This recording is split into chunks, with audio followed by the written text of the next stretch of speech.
महिला आर्थिक विकास महामंडळाची क्रेडिट प्लॅन कार्यशाळा आज येथील जिल्हाधिकारी कार्यालयाच्या सभागृहात घेण्यात आली आहे। या कार्यशाळेचे उद्घाटन जिल्हाधिकारी जितेंद्र पापळकर यांच्या हस्ते करण्यात आले। या कार्यशाळेत महिला विकास महामंडळाचे विभागीय सल्लागार केशव पवार यांनी महिला आर्थिक विकास महामंडळाच्या कार्याबद्दल माहिती दिली। महिला आर्थिक विकास महामंडळाचे जिल्हा समन्वयक अधिकारी विलास जगताप यांनी जिल्ह्याचे सादरीकरण करताना महिला बचत गटांच्या प्रतिनिधींना बँकेच्या कर्जाची माहिती दिली। तसेच महामंडळाच्या जिल्हा कार्यालयाच्या वतीनं कर्ज वितरणाचा अहवाल सादर केला। तसेच यंदाच्या आर्थिक वर्षात महामंडळाकडून 793 बचत गटांना 26,50,00,000 रुपयांचं वितरण करण्यात येणार आहे। मागील वर्षी महिला आर्थिक विकास महामंडळाकडून हिंगोली जिल्ह्यातील 630 बचत गटांना 25,50,00,000चं कर्ज वितरित करण्यात आलं असल्याचं सांगितलं आहे।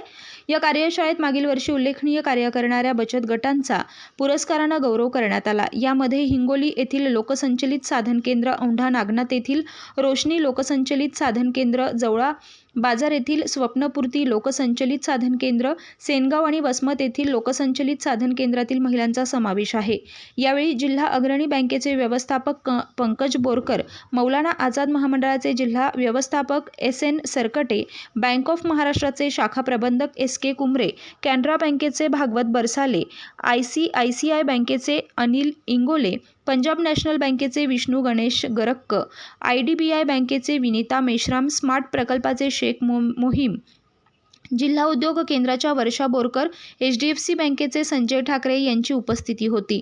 कार्यशाळेचे सूत्रसंचालन विलास पंडित यांनी केले तर सुनील चव्हाण यांनी आभार मानले। कार्यक्रमाच्या यशस्वीतेसाठी रोशन अढाऊ, संकेत महाजन, प्रसाद माणेकर, संतोष ठाकूर, सय्यद रफिक यांनी परिश्रम घेतले।